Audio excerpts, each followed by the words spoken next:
Oke, baik. Sekali lagi selamat pagi bagi kita yang di Indonesia dan selamat sore untuk saudara-saudara di Amerika. Bisa kita eh, hari Sabat pagi ya untuk Bible study ini, tapi ada sedikit perubahan waktu.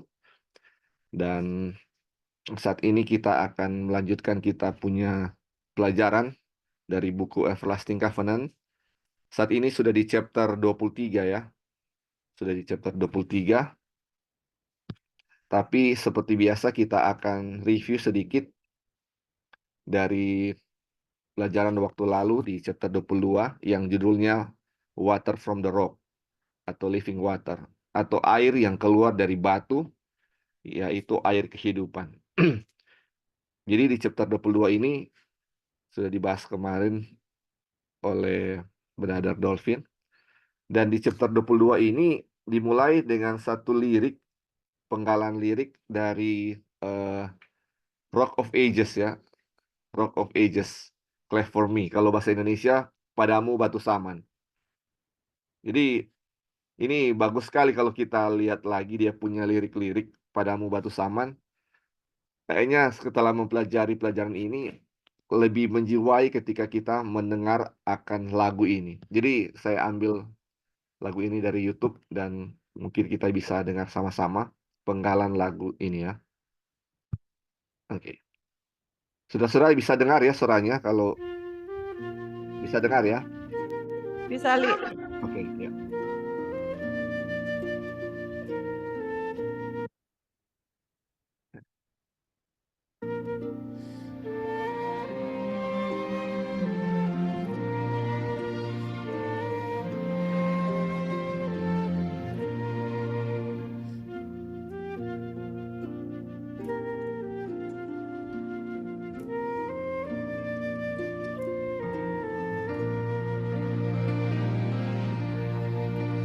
Rock of ages cleft for me, let me hide myself in thee. Let the water and the blood from thy rib inside which flow be of sin the double cure. Cleanse me from its guilt and power.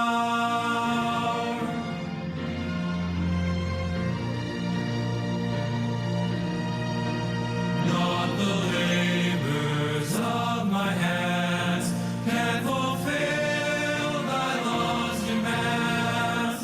Could my zeal no respite know? Could my tears forever flow?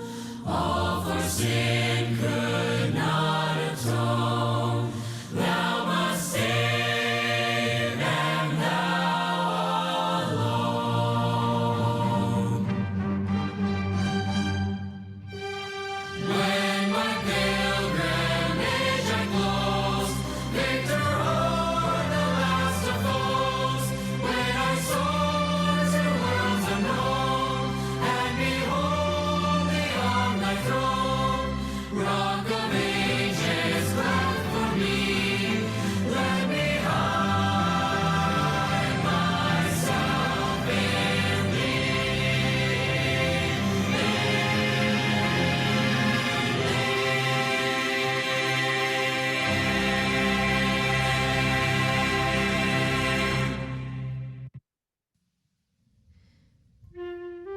Oke.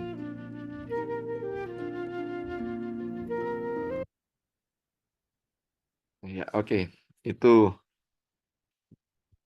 lagu yang dibawakan oleh Fountain View ya. Ini luar biasa sekali.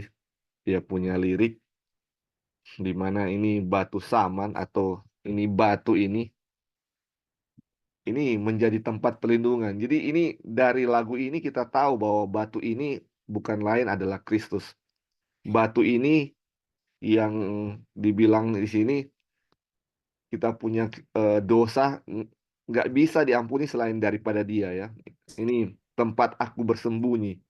Ini sangat luar biasa ini penggalan atau lirik-lirik dari Rock of Ages ini. Dan ini memang sangat cocok dengan apa yang kita sudah pelajari di chapter 22 ini ya. Jadi makanya di awal itu Wagoner kasih dia punya lirik ya di situ. Oke. Ini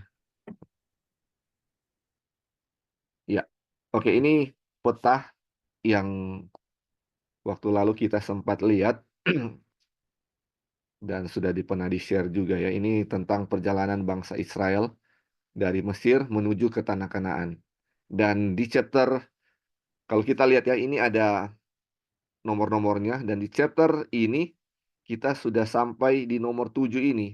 Di chapter 22 sampai di nomor 7 ini. Jadi kita sudah pelajari bagaimana dari nomor 1 ya sampai nomor 3 bagaimana bangsa Israel di Pihahirot ya, ketika mereka terjebak tidak bisa kemana-mana, maka Tuhan membuka atau membelah Laut Teberau ini atau Laut Merah ini, Laut Teberau, sehingga mereka bisa melewati laut itu, melewati tanah yang kering.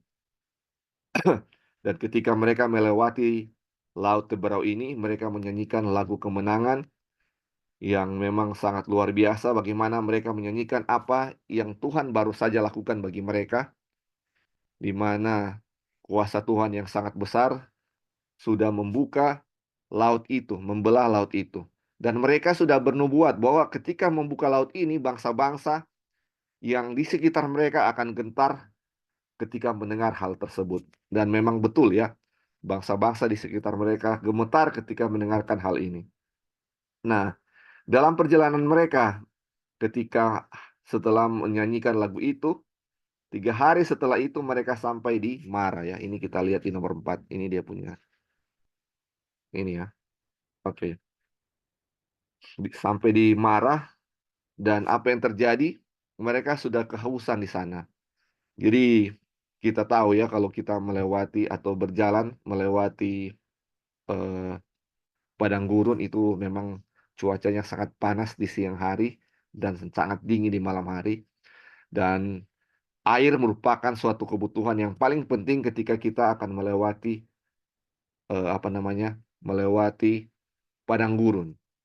Dan ketika melewati rute itu, Musa tahu betul ya ini padang gurun ini selama 40 tahun ketika dia lari dari Mesir, dia sudah menguasai padang gurun ini dan dia tahu titik-titik di mana ada air dan tidak ada air.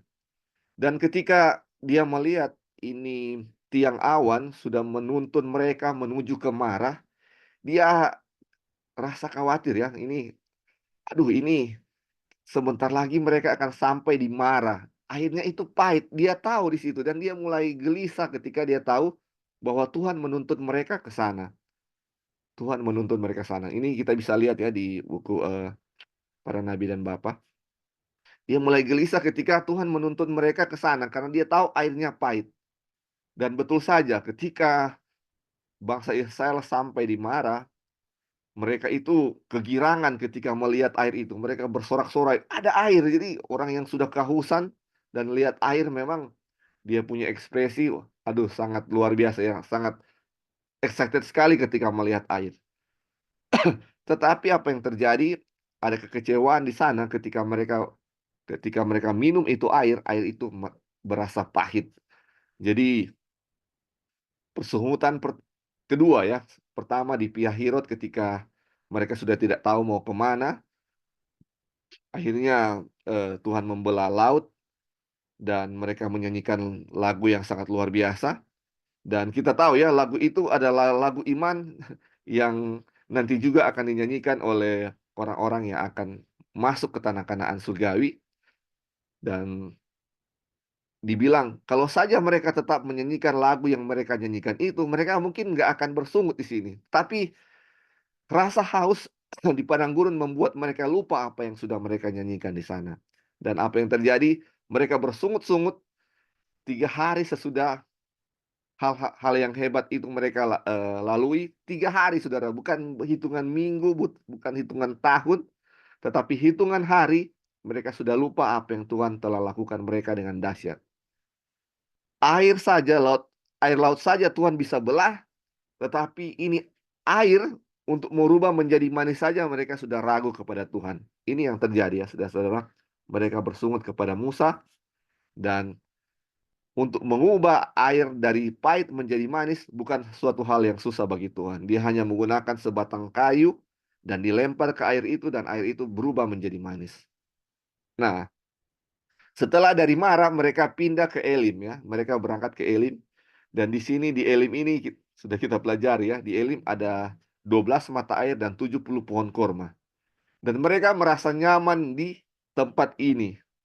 Merasa nyaman di tempat ini, dan sama seperti kita ya saudara-saudara, kalau tidak ada masalah maka tidak ada persungutan. Bangsa Israel pun tidak akan bersungut kalau tidak ada masalah.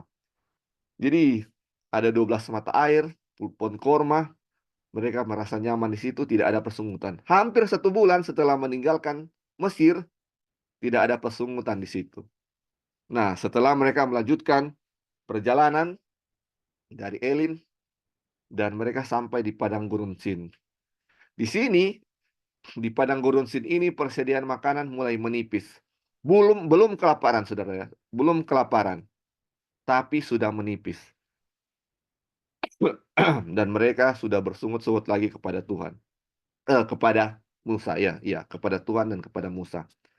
Dan mereka bilang bahwa Musa membawa mereka ke padang gurun untuk membinasakan mereka di sana.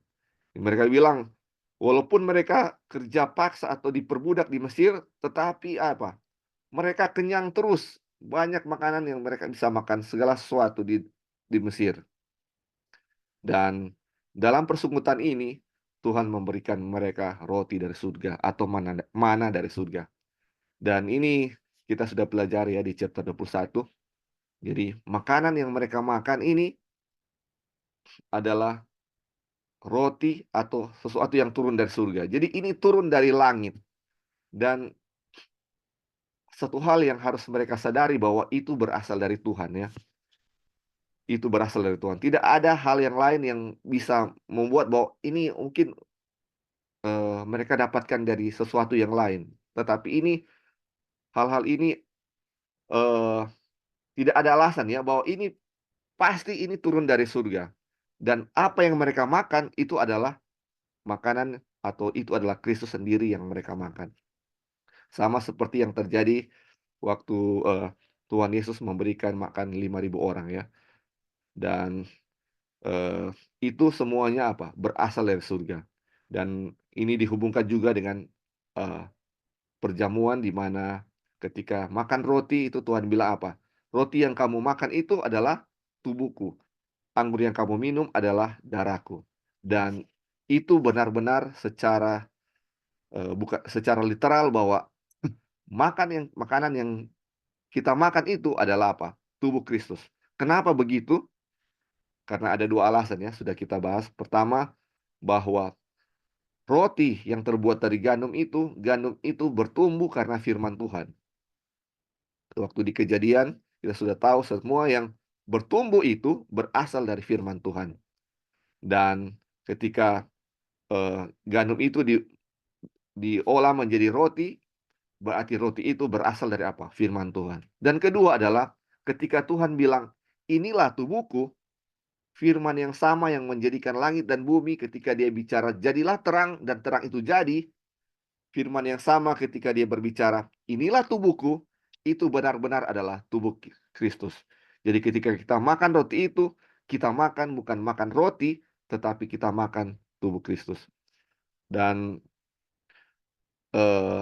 jadi ketika kita makan, betul-betul itu adalah tubuh Kristus secara literal ya, secara literal. Bukan suatu hanya lambang saja. Memang ketika kita makan itu rasanya seperti roti. Tetapi dengan firman Tuhan yang mengatakan bahwa itu adalah daging Kristus, itu adalah daging Kristus. Dan kita tahu kita tidak bisa hidup tanpa apa? Makan. Makan merupakan suatu hal yang sangat penting. Kalau kita tidak makan, maka kita akan mati. Dan sebagaimana kita makan, itu adalah dari Kristus, maka kehidupan kita adalah berasal dari Kristus. Ketika kita tidak bisa makan, tidak ada Kristus, maka ada kematian. Jadi kita tahu bahwa tubuh kita kita hidup adalah karena apa? Karena Kristus. Jadi karena Kristus yang hidup dalam diri kita, apapun yang kita lakukan, bukan kita lagi yang suka-suka kita. Karena Kristus yang membuat kita hidup. Jadi dengan mengetahui akan hal ini, kita akan membiarkan Kristus untuk apa?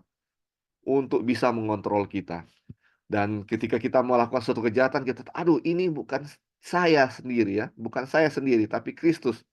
Jadi Kristuslah yang akan mengontrol kita, bukan dengan kemauan kita sendiri. Dan bangsa Israel, mereka lupa, mereka makan makanan dari surga, tetapi mereka tidak menyadari akan hal ini. Dan ini dibilang apa? Makan dengan tidak layak, atau tidak dengan iman, atau dengan kata lain, tidak menyadari apa yang mereka makan itu adalah Kristus. Dan apa yang terjadi? Mereka apa? Mati di padang gurun. Mereka semua mati di padang gurun. Kecuali apa? Kaleb dan Yosua.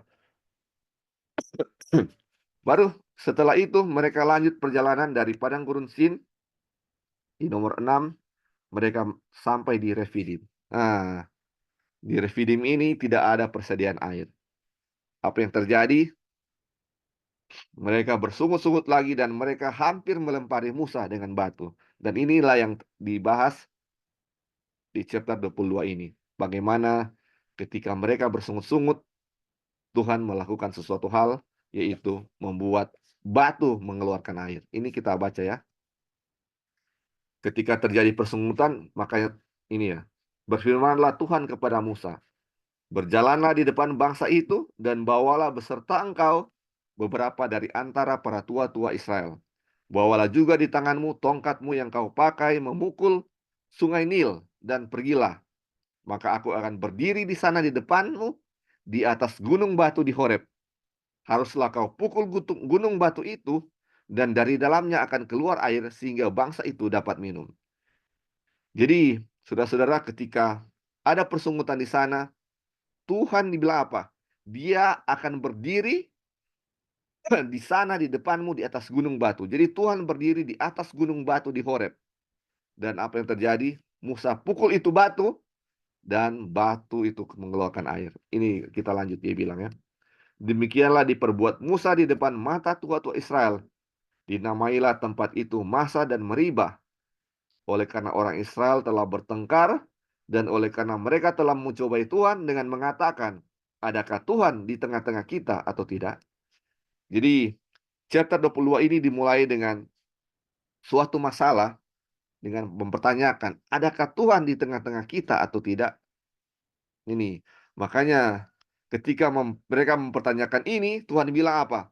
Aku sendiri akan berdiri di atas gunung batu itu. Dan kita lihat ya, ini kita lanjut. Dibilang, kita telah melihat bahwa di dalam mana Allah memberikan makanan rohani kepada umatnya. Dengan cara yang sama kita membaca dengan mengacu pada peristiwa yang baru saja diceritakan bahwa mereka semua minum minuman rohani yang sama. Sebab mereka minum dari batu karang rohani yang mengikuti atau pergi bersama mereka. Dan batu karang itu ialah Kristus. Jadi saudara-saudara, batu itu, kalau kita lihat ya, ini batu itu gak ada bisa menyimpan air, saudara-saudara ya. Ini, tapi kita lihat di padang gurun itu, batu itu bisa mengeluarkan air. Dan itu dengan secara tegas mengatakan bahwa itu semua berasal dari Kristus. Dan batu yang mengeluarkan air itu adalah apa? Kristus. Batu yang mengeluarkan air adalah Kristus. Dan orang-orang Israel harusnya menyadari bahwa tidak ada kuasa lain yang bisa membuat batu mengeluarkan air. Hanya Kristus yang bisa mengeluarkan air dari batu. Nah, ini ayat-ayat yang memberitakan bahwa Tuhan itu adalah batu itu. Jadi yang mengeluarkan air waktu itu adalah Tuhan Kristus sendiri. Ini kita baca ya di nomor 1 ini. Mazmur 18 ayat 2 dia bilang, ya Tuhan bukit batuku, kubu pertahananku, dan penyelamatku, Allahku, gunung batuku, tempat aku berlindung. Ini Rock of Ages, cleft for me. Ini seperti lagu tadi ya. Terdapat di Mazmur 18 ayat 2. Dia bilang, Tuhan itu benar bahwa ia gunung batuku dan tidak ada kecurangan atau unrighteousness atau ketidakbenaran padanya. Terus dia bilang, gunung batu yang pekerjaannya sempurna karena segala jalannya adil, Allah yang setia dengan tiada kecurangan, adil dan benar Dia. Ini gunung batu ini adalah Kristus. Terus dia bilang 1 Petrus ayat 2 ayat 4, Yesus Kristus adalah batu karang yang di atasnya gereja dibangun. Batu yang hidup itu yang memang dibuang oleh manusia, tetapi yang dipilih dan dihormat di hadirat Allah. Jadi ini batu melambangkan Kristus. Dan batu yang mengeluarkan air di padang gurun itu adalah Kristus. Jadi Kristus ada di tengah-tengah bangsa Israel ketika mereka kehausan, Dia sendiri yang memberikan mereka air. Oke, kita baca ya, dia bilang, sesungguhnya air itu diberikan sebagai jawaban langsung atas pertanyaan orang-orang yang tidak percaya. Adakah Tuhan di tengah-tengah kita atau tidak? Dengan memberikan air dari batu yang keras dan kuat di padang gurun yang kering dan tandus, Tuhan menunjukkan kepada bangsa itu bahwa Dia benar-benar ada di antara mereka, karena tidak ada yang dapat melakukan hal itu selain Dia. Ini ya, saudara-saudara, ini menunjukkan bahwa benar-benar apa? Kristus ada di antara mereka. Dan tidak ada yang bisa melakukan hal itu, yaitu membuat batu mengeluarkan air selain dari Kristus. Jadi, Kristus itu adalah batu yang mengeluarkan air itu. Oke, kita lanjut. Dia bilang begini ya. Kristus sebuah kehidupan. Dia bilang, Dia adalah hidup mereka dan mujizat ini dirancang untuk mengajarkan mereka tentang fakta tersebut. Mereka tahu bahwa air adalah satu-satunya harapan mereka untuk hidup. Dan mereka tidak dapat menahan diri untuk tidak melihat bahwa air yang menghidupkan kembali mereka berasal langsung dari Tuhan. Jadi saudara-saudara, chapter sebelumnya mengajarkan tentang bagaimana mana turun dari surga.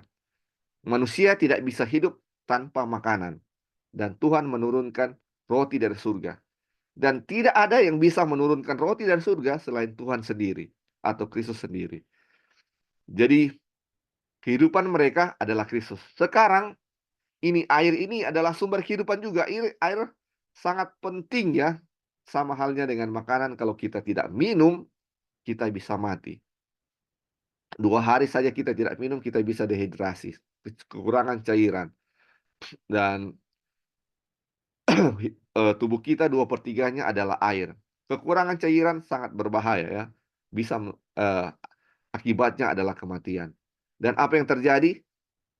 Sumber kehidupan mereka yaitu air keluar dari batu itu. Dan tidak ada yang bisa, seperti dibilang tadi ya, tidak ada yang bisa melakukan hal itu yang mengeluarkan air dari batu selain daripada apa? Kristus. Jadi air yang menghidupkan kembali mereka berasal langsung dari Tuhan. Itu ya dibilang. Terus dibilang, oleh karena itu mereka yang berhenti untuk berpikir pasti telah melihat bahwa Dia adalah kehidupan dan penyokong mereka. Sadar atau tidak sadar, mereka minum langsung dari Kristus, yaitu menerima hidupnya. Di dalam Dia ada mata air kehidupan. Di padang gurun, betapa mulia Tuhan kita bagi orang-orang itu. Itu adalah tempat yang penuh sungai dan aliran yang lebar. Saudara-saudara, dari pelajaran ini ya tentang makan dan minum. Dan pelajaran chapter 22 tentang minum, di mana kehidupan kita tanpa minum adalah apa? Suatu kematian, bisa mati. Jadi air itu, sumber kehidupan itu berasal dari Tuhan. Ketika kita makan, kita minum, berasal dari Tuhan. Dan kalau kehidupan kita semuanya berasal dari Tuhan, 100% dari Tuhan, apakah kita akan melakukan segala sesuatu sesuka kita karena kita merasa bahwa hidup kita milik kita sendiri? Tentu saja tidak ya. Dia punya tujuan ini untuk menyadarkan bahwa kehidupan kita berasal dari Tuhan adalah bagaimana kita membiarkan diri kita dikontrol oleh Tuhan. Karena Tuhanlah yang memiliki tubuh kita, Dialah yang membuat kita tetap hidup, maka biarkanlah Dia yang apa? Bekerja untuk mengontrol kehidupan kita. Ini. Terus ketika Tuhan sumber kehidupan ya, sumber air hidup, Dialah yang membuat air itu ada untuk kita minum. Terus siapa yang boleh minum air itu? Ini percakapan dengan wanita di pinggir sumur. Sumur Yakut dia bilang, air ini dapat diminum sekarang oleh siapa saja yang mau. Karena roh dan pengantin perempuan itu berkata, marilah. Dan barang siapa yang mendengarnya, hendaklah ia berkata, marilah. Dan barang siapa yang haus, hendaklah ia datang. Dan barang siapa yang mau, hendaklah ia mengambil air kehidupan dengan cuma-cuma. Jadi, siapa yang boleh minum air kehidupan ini agar tetap hidup? Bagi mereka yang mau. Bagi mereka yang haus. Karena mereka yang haus, merasa haus, ya akan minum. Orang-orang yang tidak merasa haus, tidak akan minum.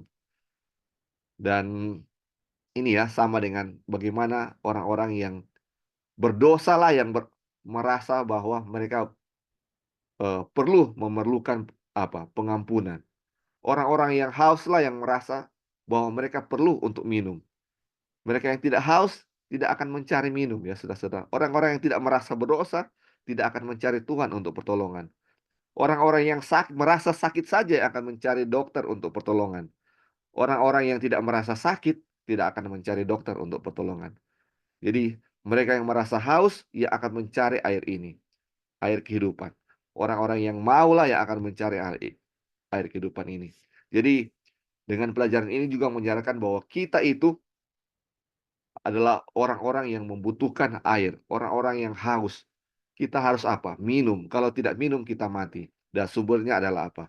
Kristus sendiri ya.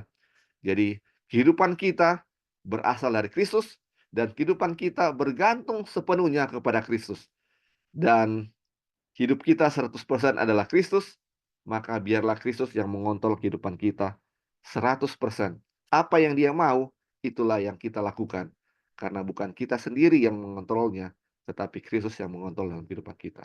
Dan biarlah ketika kita menyadari bahwa kehidupan kita 100% adalah milik Kristus, maka kita akan apa? Tunduk, atau bahasa Inggrisnya yielding atau submit kepada Kristus. Itulah tujuan utama ya. Kalau kita sudah tahu bahwa kita harus submit, kita harus tunduk kepada Kristus. Tetapi bagaimana caranya? Apakah kita bisa melakukan hal itu kalau kita tidak menyadari bahwa apa yang kita makan, apa yang kita minum adalah Kristus sendiri? Makanya ini Wagoner akan menjelaskan kepada kita bahwa kita makan, kita minum itu adalah Kristus sendiri. Sumbernya dari Kristus dan itulah Kristus sendiri ya. Sama seperti katanya kita makan sehari-hari, kita makan nasi, itu semuanya berasal dari Kristus. Apa yang kita makan adalah tubuh Kristus sendiri. Dan dengan menyadari bahwa apa yang kita makan adalah tubuh Kristus sendiri, kita akan menyadari bahwa kita akan sadar bahwa kita harus makan makanan yang sehat. Apakah ketika kita makan makanan yang tidak sehat dan kita bilang ini adalah tubuh Kristus? Karena tubuh Kristus akan menyehatkan kita, akan menguatkan kita dari lemah menjadi kuat. Dan ketika kita makan sesuatu yang tidak sehat, kita akan tahu bahwa itu bukanlah tubuh Kristus ya. Jadi marilah kita sekarang ya dengan pelajaran ini menyadari bahwa apa yang kita makan, kita minum adalah sesuatu yang menyehatkan kita, yang menguatkan kita. Karena apa yang kita makan, kita minum adalah Kristus sendiri ya. Oke, itulah yang sudah kita pelajari waktu pertemuan sebelumnya ya, 2 pertemuan sebelumnya. Dan kita akan lanjutkan di chapter 23 tentang the real presence atau kehadiran nyata dari Kristus. Oke, sebelum mulai, mungkin ada yang saudara-saudara mau kasih tambahan dari apa yang sudah kita review, komentar, atau mungkin ada pertanyaan yang nanti kita akan jawab bersama-sama. Bila Halo, ada, Li. ya silakan. Ya, jadi dari pelajaran ini kita lihat ya sesuatu yang sangat luar biasa karena kita kan lagi belajar mengenai gospel ya. Iya. Gospel itu adalah kuasa Tuhan. Kalau kita perhatikan pelajaran ini dari pertama berbicara mengenai Abraham, Iya. Sarah, waktu mereka mau punya anak Ishak, itu kan semua yang Tuhan dari cerita yang orang belajar itu semua kayak impossible dalam pemandangan manusia. Dalam secara biologis nggak mungkin Sarah dapat anak. Iya. Tapi akhirnya Sarah dapat anak. Terus continue lagi kepada bangsa Israel. Mereka mau keluar dari Mesir. Bagaimana mau keluar melewati Lautan Merah? Jadi secara manusia siapa yang bisa melewati lautan gitu? Tapi Tuhan membuka lautan merah, mereka bisa berjalan di tanah yang kering. Dan kemudian yang tadi mengenai dan banyak lagi ya, bukan hanya ini kita hanya mention yang kita ingat. Yang tadi yang Lali bilang, yang kutipan Wagner ambil dari Alkitab bilang waktu Tuhan memberikan air itu kan di padang belantara yang tandus dan kering ya. Iya. Nah, secara manusia di mana? Jadi misalnya orang bilang, "Oh iya, itu keluar mata air." Karena ya memanglah masuk di akal keluar mata air itu ada di situ banyak pohon, banyak mata air, jadi wajarlah keluar air. Seperti itu. Jadi Tuhan tidak bekerja di dalam sesuatu yang misalnya Sarah, contoh ya. Kalau dia punya Ishak, misalnya dia belum masih bisa Menepus. punya anak, masih kenapa Li? Belum menopause maksudnya. Belum menopause gitu. Ya. Jadi kalau punya anak kan ya wajar lah orang belum menopause jadi wajar punya anak. Tapi yang kita lihat dari pelajaran kita selama chapter 1 sampai chapter 23 sekarang, itu semua yang Tuhan lakukan itu semua impossible di human eyes. Semua itu nggak mungkin atau mustahil dalam pemandangan manusia. Nggak ada yang masuk di akal yang Tuhan yang Tuhan tunjukkan. Nah, itu pelajarannya apa? Yaitu diulang-ulang sama kita bahwa keselamatan itu hanya bergantung tok sama Tuhan. Nggak ada dari satupun kita yang bisa. Siapa yang bisa mengeluarkan air dari batu? Siapa yang bisa membuka sungai merah? Siapa yang bisa menurunkan makanan dari surga? Apakah ada usaha kita manusia? Itu semata-mata adalah the power of God. Unto salvation ini untuk menunjukkan kepada kita jalan keselamatan itu hanya dari Tuhan Yesus. Yesus sumber satu-satunya seperti itu. Dan itu membuat kita untuk merasa bahwa kita nggak ada kuasa untuk nggak ada kuasa manusia untuk melakukan sesuatu untuk keselamatannya sendiri. Of course, satu-satunya kuasa yang Tuhan bisa berikan kepada kita adalah kuasa memilih. That's it. The power of choice, the will yang Tuhan kasih. Other than that, semua itu adalah kuasa Tuhan. Jadi yang kita lihat di sini ya teman-teman, bagaimana menumbuhkan iman kita juga semua bahwa di dalam kesulitan apapun, ini dia punya aplikasi banyak ya, dalam kesulitan apapun, dalam kehidupan kita sehari-hari, dalam kalau kita lihat ini mustahil, tapi Tuhan selalu ada jalan keluar yang mana ada saya loh gitu. Is there anything too hard for the Lord? Apakah ada sesuatu yang sangat sulit untuk Tuhan lakukan? Nggak ada yang sulit teman-teman. Tuhan hanya bicara sudah jadi gitu.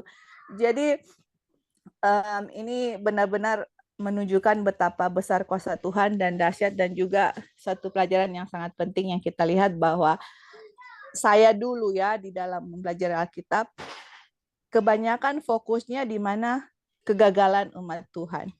Bangsa Israel gagal, bangsa Yahudi gagal, ini begini. Tapi di pelajaran yang kita belajar ini menunjukkan bahwa Tuhan ada di tengah-tengah kita gitu loh. Kalau Tuhan yang bilang kamu akan masuk tanah Kanaan, kita lihat mau persungutan bangsa Israel, mau pemberontakan bangsa Israel, Tuhan selalu menunjukkan kuasanya dan akan menepati apa yang dia katakan. Begitu juga perjalanan bangsa Israel modern, Advent. Tuhan bilang ini Advent movement. Dia sudah kasih penglihatan kepada Ellen White. Waktu mereka di Advent movement itu penglihatan umat-umat Tuhan atau Seventh Day Adventist, mereka keluar. Kemudian dalam perjalanan mereka itu dari jalan yang besar sampai jalan yang kecil, narrow path itu, mereka masuk. Ya akan sebegitulah Tuhan sudah janji kepada kita umat Tuhan, kamu akan masuk dengan persungutan, pemberontakan dan semacam sebagainya. Tuhan ada di tengah-tengah kita, akan melakukan menunjukkan kuasanya untuk melaksanakan apa yang dia katakan. Dan dari pekabaran ini memberikan kepada kita bahwa saya yang berkuasa, inilah kuasa saya akan memimpin kamu dan keselamatan kamu toh benar-benar hanya dari saya. Seperti itu.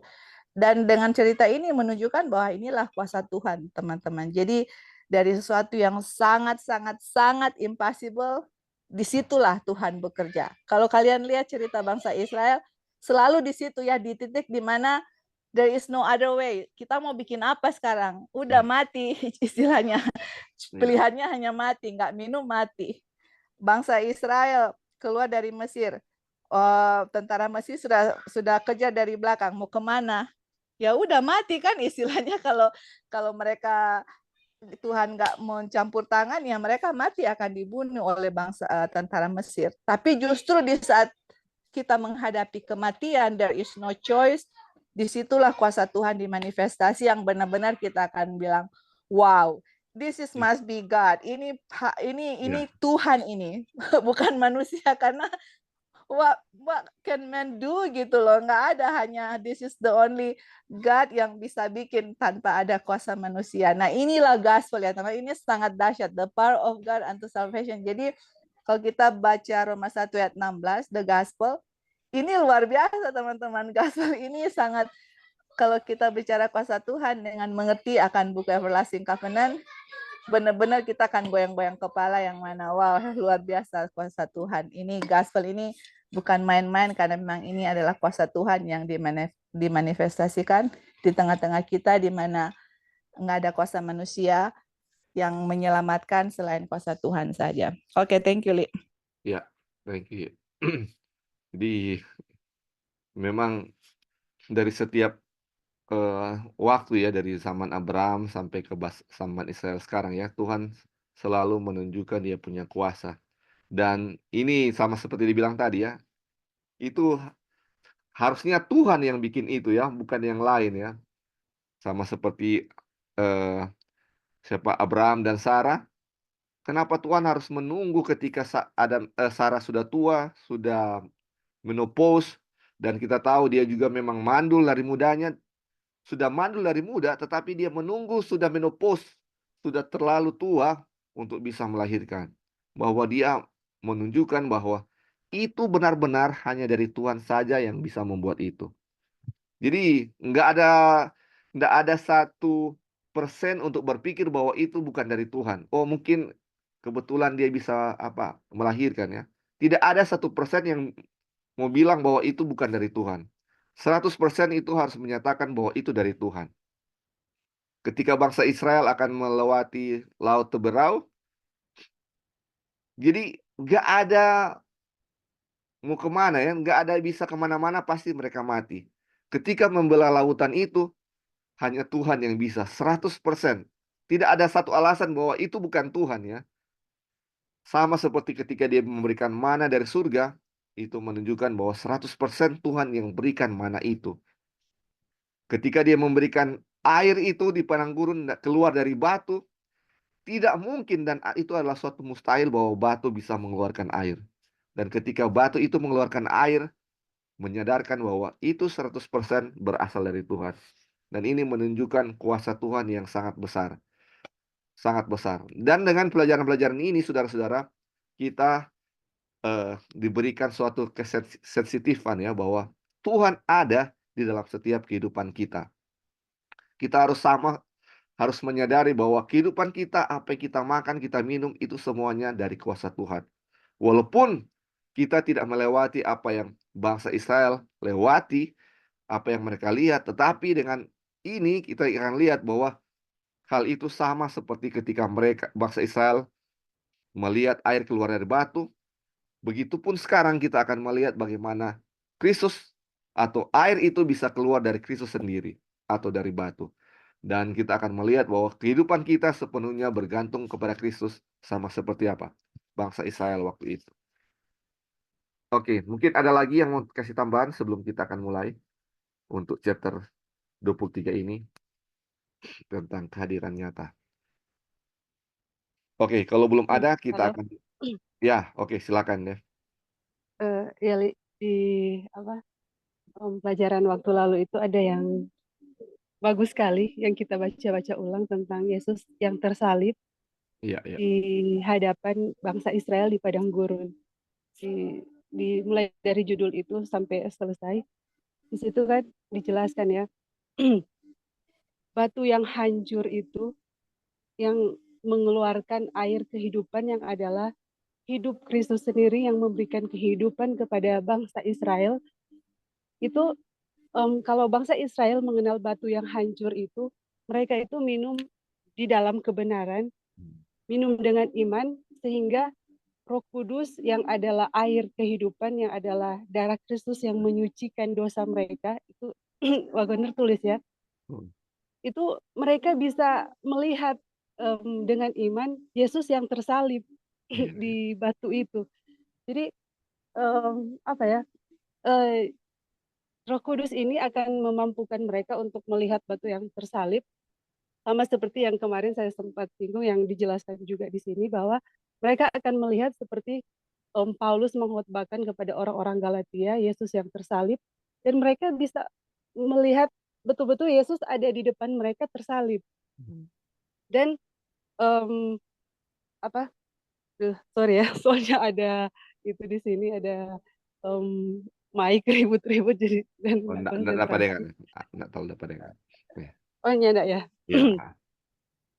Jadi itu ya, kalau mereka mengenal batu yang hancur itu, mereka itu bisa melihat dengan jelas Yesus yang tersalib. Dan itu ya yang dilakukan bangsa Israel, mereka tidak minum dengan iman, mereka tidak mengenal batu yang hancur itu, sampai mereka pada waktu penghakiman mereka mati binasa. Dan sama dengan orang-orang orang-orang Yahudi waktu membawa Yesus itu dari Yerusalem ke Kalvari, mereka tidak mengenal Kristus yang tersalib itu, dan akhirnya mereka binasa di dalam dosa pada waktu kehancuran Yerusalem. Dan kita secara pribadi ya, saya sempat berpikir kok kok bisa ya ini bangsa Israel di padang gurun akan melihat Yesus yang tersalib. Mereka kan belum ada ya Hmm. em, pekabaran tentang Yesus. Tapi ternyata Wagoner menulis tidak ada alasan mereka untuk melihat anak domba yang menghapus dosa dunia itu. Karena setiap hari mereka mendapatkan mujizat yang luar biasa dari Kristus. Dan kalau kita pelajari, Yesus memang sudah tersalib sejak dunia dijadikan, dan salib itu terbentang dari Eden yang hilang sampai Eden yang dipulihkan. Bangsa Israel juga pada waktu mereka keluar dari Mesir itu Injil sudah diberitakan kepada mereka. Jadi tidak ada alasan kepada mereka untuk tidak mengenal sumber dari air yang mereka minum. Jadi itu ya. Dan itu kan pelajaran untuk kita ya. Apalagi kita sekarang ini sangat tidak ada alasan kita untuk tidak mengenal sumber dari air yang kita minum, mengenal batu karang yang hancur itu yang memberikan kita yang memberikan kita kehidupan dari kehidupannya sendiri. Itu tidak ada alasan untuk kita untuk tidak mengenal, karena di hadapan kita itu telah diberikan firman Tuhan dari Kejadian sampai Wahyu, telah diberikan buku-buku roh nubuat, pelajaran tentang pekabaran, pelajaran ini ya, Wagoner dan John. Jadi kepada kita semua itu tidak ada alasan untuk tidak minum dengan iman. Jadi ini pelajaran untuk kita semua ya, supaya betul-betul mengenal batu karang yang hancur itu, yaitu anak domba yang menghapus isi dunia, menghapus dosa. Baik itu aja, Li. Terima kasih. Ya, terima kasih deh. Ya, terima kasih sudah ini ya mengingat kembali kan tentang chapter 22 itu ya. Jadi ketika mereka kehausan, tadi kan di ayat dibilang Tuhan sendiri berdiri di atas batu itu. Dan ketika batu itu dipukul, dia mengeluarkan air. Dia mengeluarkan air yang membuat bangsa Israel bisa minum dan tetap hidup. Dan kita lihat ya, ketika Yesus disalib, ketika dia ditikam oleh tentara Roma, dia mengeluarkan apa? Air dan darah. Dibilang air dan darah. Dia mengeluarkan air dan darah agar kita semua bisa tetap hidup ya. Agar kita semua bisa hidup. Jadi ketika batu dipukul itu dan mengeluarkan air, itu menggambarkan bagaimana Kristus juga ketika dia disalibkan, bagaimana dia mengeluarkan air dan darah yang akan menyelamatkan kita. Air minum yang keluar dari batu menyelamatkan bangsa Israel dari kehausan dan mereka bisa tetap hidup. Dan itu sama halnya ketika Kristus mengeluarkan darah ketika dia mati di salib, itu menyelamatkan dosa manusia. Dan itu benar-benar Kristus adalah batu itu sendiri. Batu itu sendiri. Gara-gara apa? Persungutan kita, gara-gara dosa kita, dia harus apa? Mati di kayu salib. Dan memang sama seperti Devi bilang ya, bahwa mereka tahu tentang pekabaran salib itu. Sejak Adam dan Hawa jatuh, Tuhan sudah memberitakan kepada mereka bahwa akan ada apa? Seorang penebus yang akan mati untuk menebus dosa mereka. Makanya ketika Adam dan Hawa melahirkan anak pertama pun mereka bertanya-tanya, apakah ini anak yang dijanjikan oleh Tuhan untuk menebus dosa kita? Setiap anak dari keluarga bangsa Israel juga mereka, apakah ini anak yang Tuhan utus untuk menebus dosa kita? Nah, itu dia ya. Jadi pekabaran tentang akan ada Kristus yang akan menebus dosa kita sudah ada sejak dahulu ya. Dan ini orang Israel tahu akan hal itu. Makanya ketika batu itu dipukul di sana, itu sama seperti apa? Mereka kalau dengan iman mereka bisa melihat bahwa Kristus disalibkan di sana ya. Oke. Terima kasih untuk tambahannya. Mungkin ada yang lain. Oke, kita akan mulai ya. Ini chapter 23 ini sebenarnya sambungan ya. Dan memang ini sambung menyambung.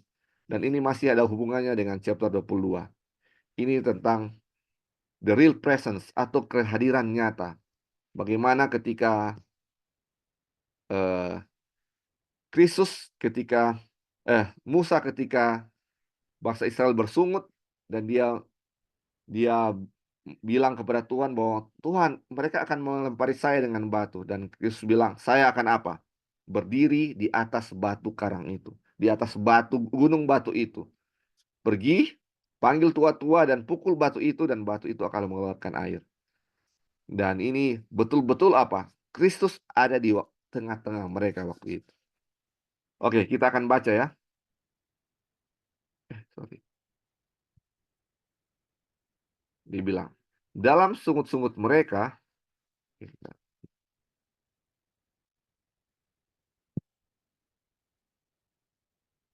sorry ya.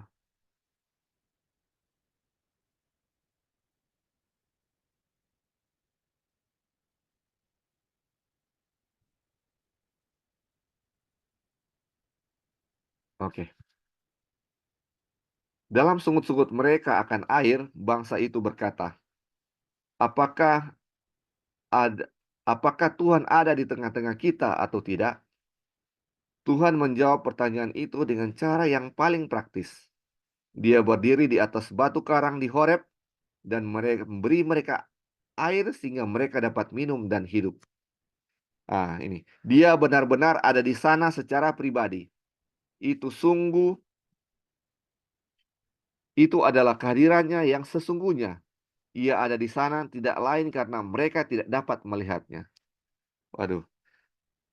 Ini ketika mereka bersungut-sungut ya, seperti dibilang tadi, Tuhan bilang, aku akan berdiri di atas batu karang di Horeb. Dan ini dibilang apa? Dia benar-benar ada di sana secara pribadi. Dan itu adalah kehadiran Kristus yang sesungguhnya ada di sana. Dan mereka tidak menyadari karena apa? Mereka tidak lihat. Oke, dibilang. Dan sebagaimana ia memberi mereka bukti bahwa ia tidak jauh dari mereka masing-masing, maka jika mereka telah merasa mencari dia dengan iman, mereka akan menemukan dan menerima dia. Dan hadiratnya yang nyata akan ada dalam diri mereka melalui air yang mereka minum, juga melalui makanan yang mereka makan. Jadi saudara-saudara, ini kalau kita lihat dengan iman, kita akan menyadari ketika bangsa Israel itu ketika mereka minum dan makan, mereka menyadari bahwa apa? Kristus betul-betul hadir di tengah-tengah mereka. Semua ini Tuhan lakukan karena apa? Bangsa itu ragu, apakah Tuhan ada di tengah-tengah kita atau tidak? Mereka tidak menyadari bahwa selama ini ada Kristus di tengah-tengah mereka. Ada tiang awan, ada tiang api di tengah-tengah mereka. Mereka masih bertanya-tanya, adakah Tuhan di tengah-tengah kita atau tidak? Ini suatu hal yang benar-benar sangat menjengkelkan kalau kita lihat. Ini keterlaluan sekali. Sudah ada mana turun dari surga, masih aja bertanya-tanya, adakah Kristus di tengah-tengah kita atau tidak? Ini luar biasa ya. Makanya ketika eh, itu Tuhan bilang apa? Aku sendiri akan apa? Berdiri di atas batu karang itu. Dan dia bilang, jika mereka mencari dia dengan iman, mereka akan menemukan dan menerima dia.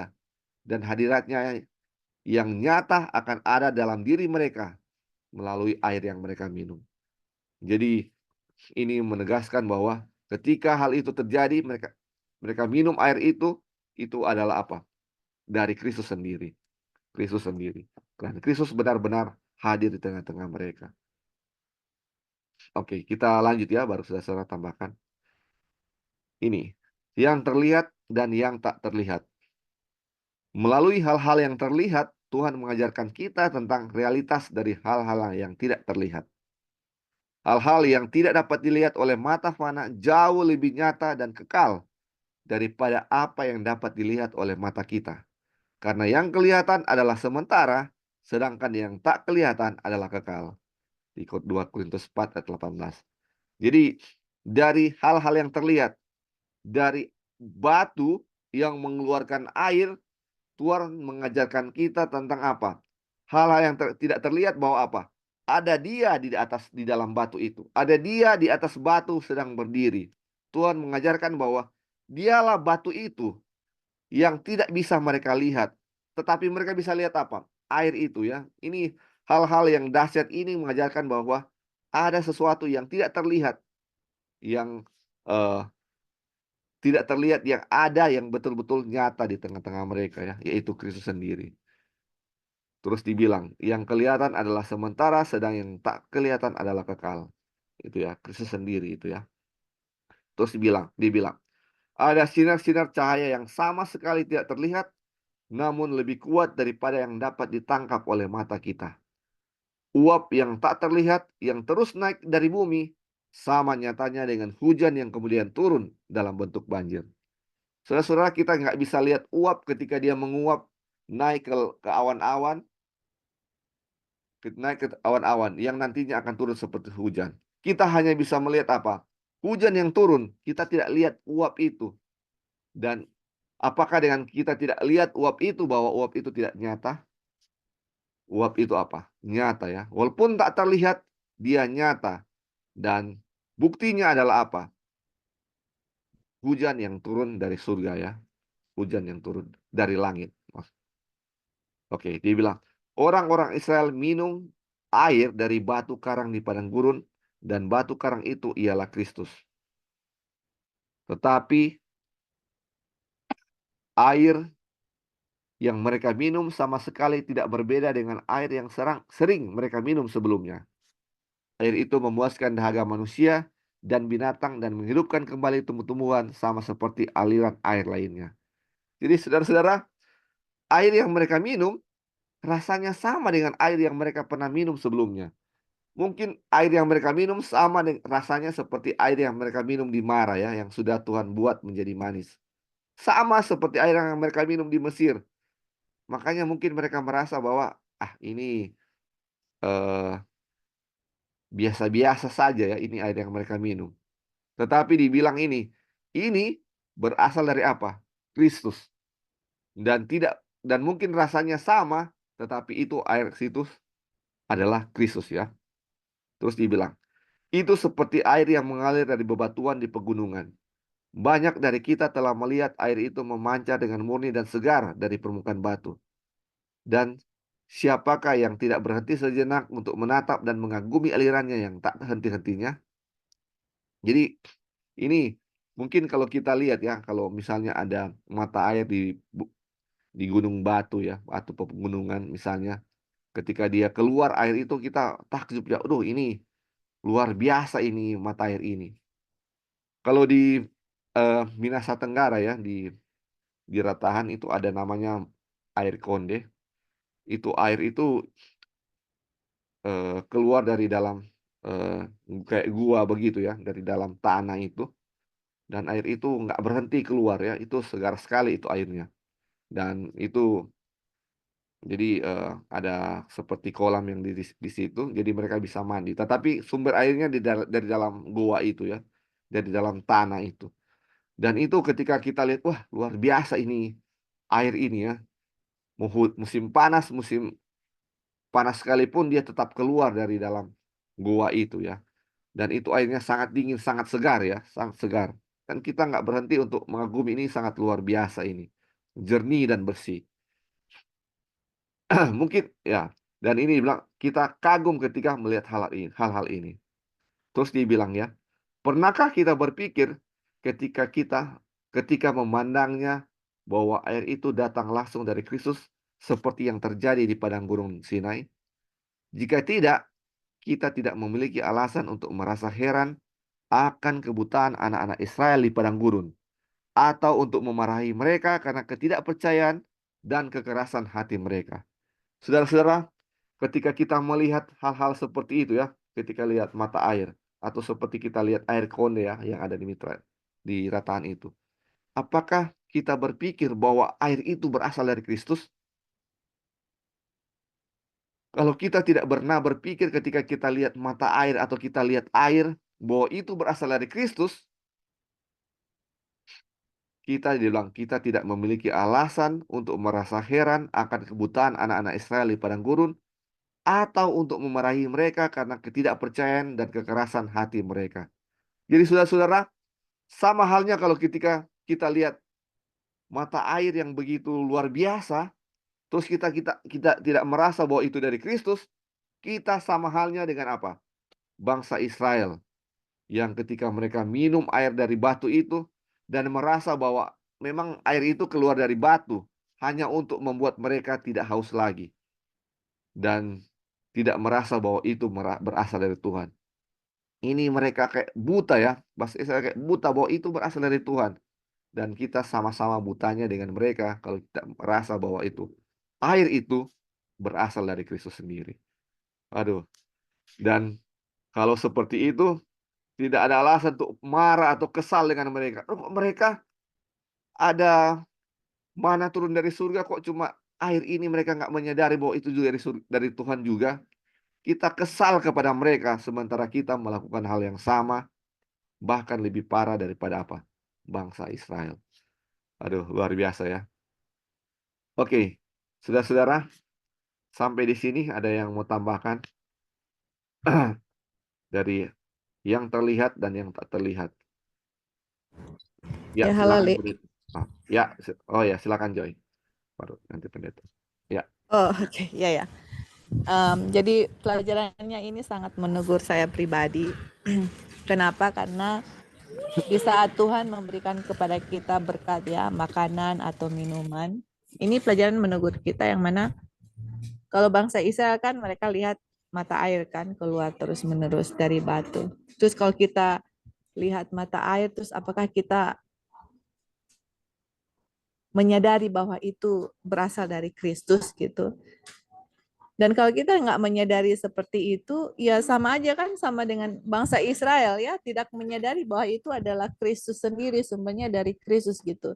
Jadi buat saya pribadi sebenarnya bukan hanya air, dari semua berkat makanan, minuman, apapun itu yang Tuhan berikan, sometimes kita lupa akan hal itu gitu loh. Kita pikir ya kita bekerja dapat uang, bisa beli makanan dan minuman, itu adalah hasil usaha kita. Tapi ternyata minuman dan makanan itu sendiri itu berasal dari Tuhan. Dan itu sangat sangat penting untuk kita ingat juga, bukan hanya secara makanan fisik, tetapi makanan kerohanian. Dan bukan hanya itu, kita harus ingat bahwa itu adalah salib Kristus gitu loh. Di mana waktu air keluar dari batu itu adalah Kristus sendiri, dan batu itu hancur, di mana Tuhan Yesus disalibkan, dihancurkan, dia punya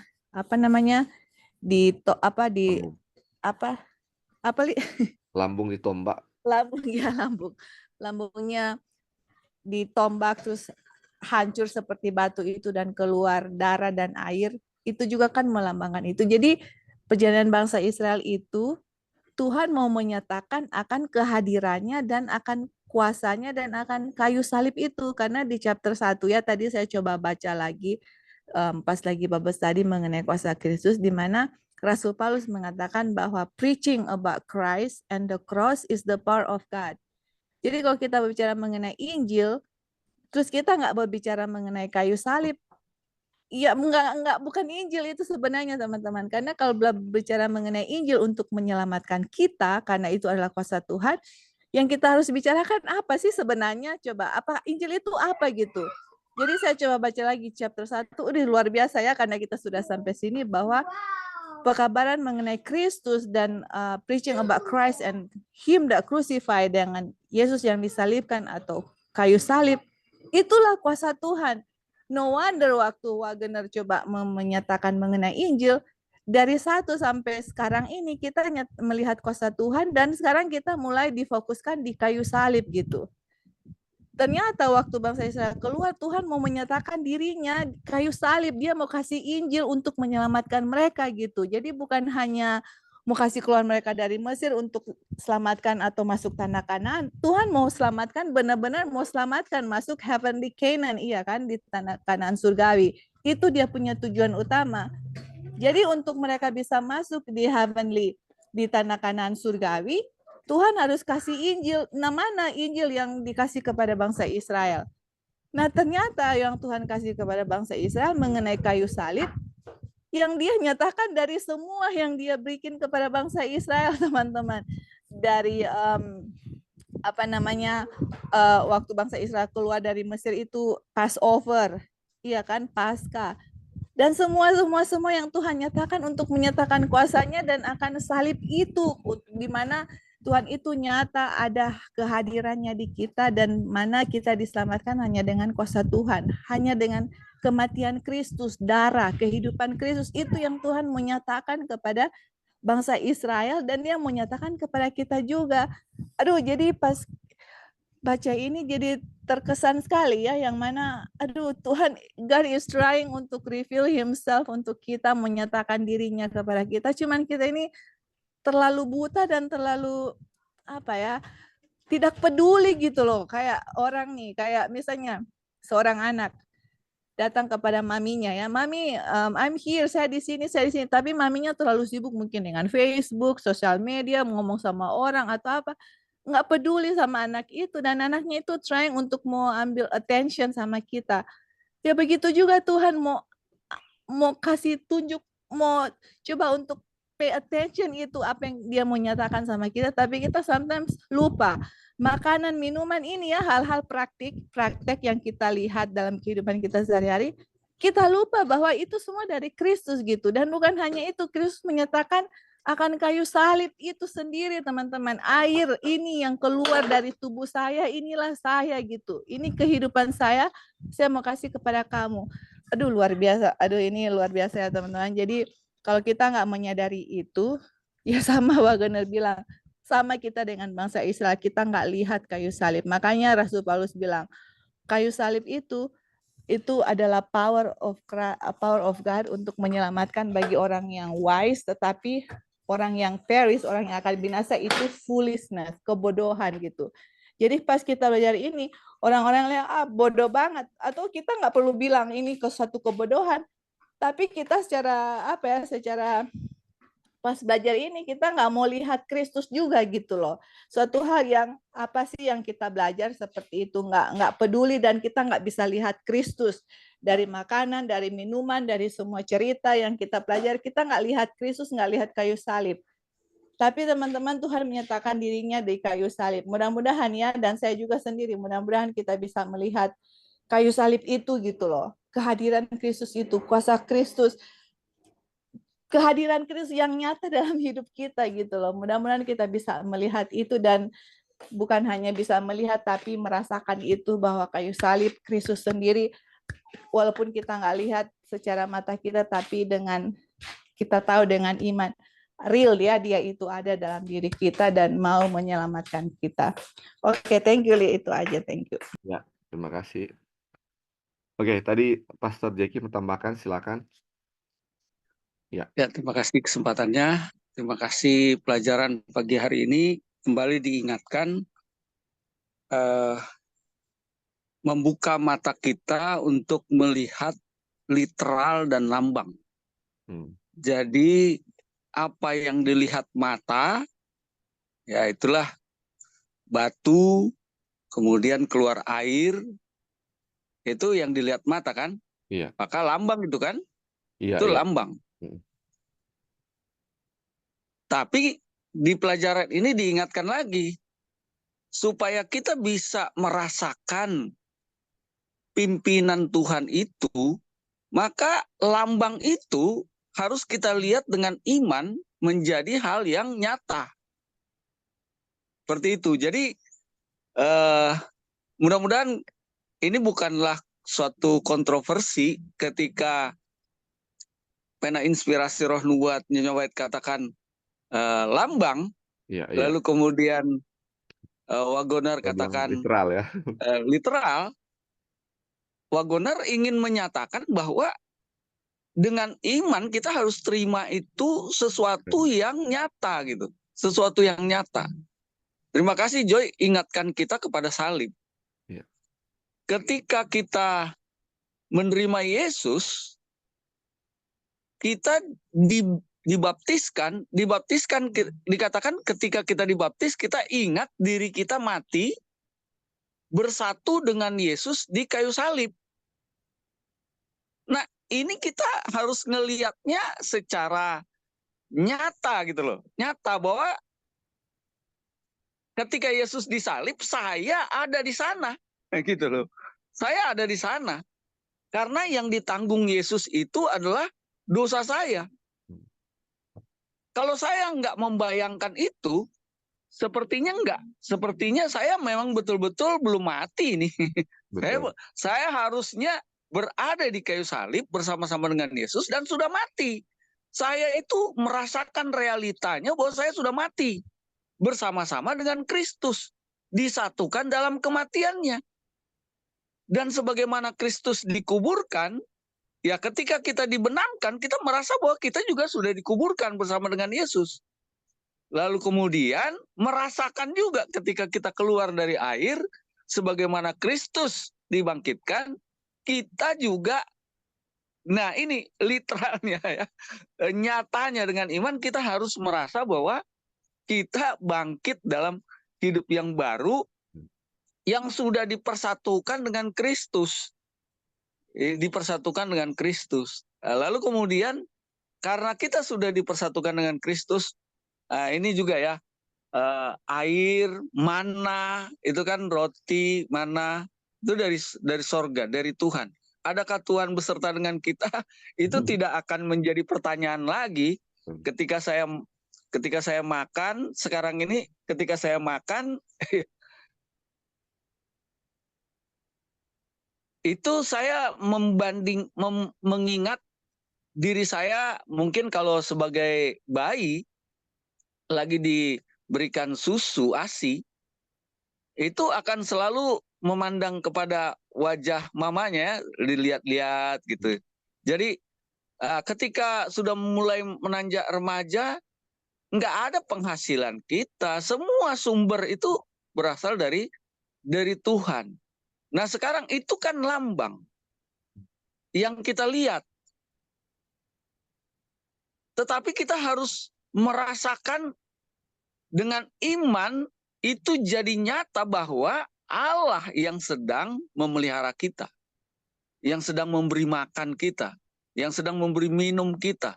Jadi semuanya memang harus mengarah kepada salib. Di sanalah sumber kehidupan kita. Tanpa salib kita tidak bisa hidup. Dan setelah peristiwa di salib pun kita tetap dipelihara dan dijaga oleh Yesus. Segala sesuatu yang terjadi di dalam kehidupan saya, kita semua adalah karena Yesus yang menuntun.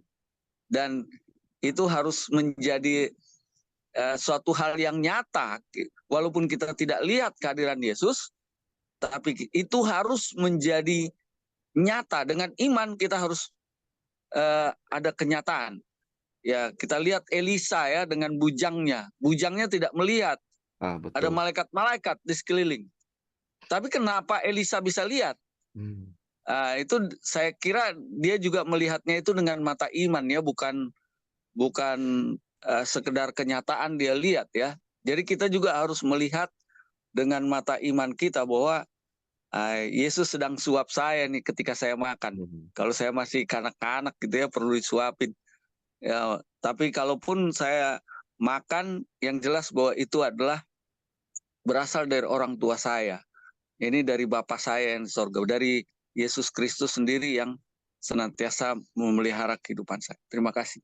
Ya, makasih banyak pendeta. Jadi lebih jelas ya ini tentang eh, lambang yang kayaknya seperti lambang, tetapi bagaimana hubungannya dengan literal seperti yang Wagoner bilang ya. Ini memang ada kutipan-kutipan yang kita baca kalau dari Ellen White biasa di kayak misalnya perjamuan, roti itu melambangkan tubuh Kristus. Tapi ketika kita baca dari Wagoner dibilang roti itu benar-benar tubuh Kristus. Secara literal ya, secara literal.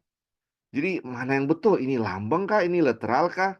Seperti apa itu ya? Dan ini sudah Pak Pendeta Jegi sudah jelaskan dan kita sudah lebih mengerti ya apa mana yang betul.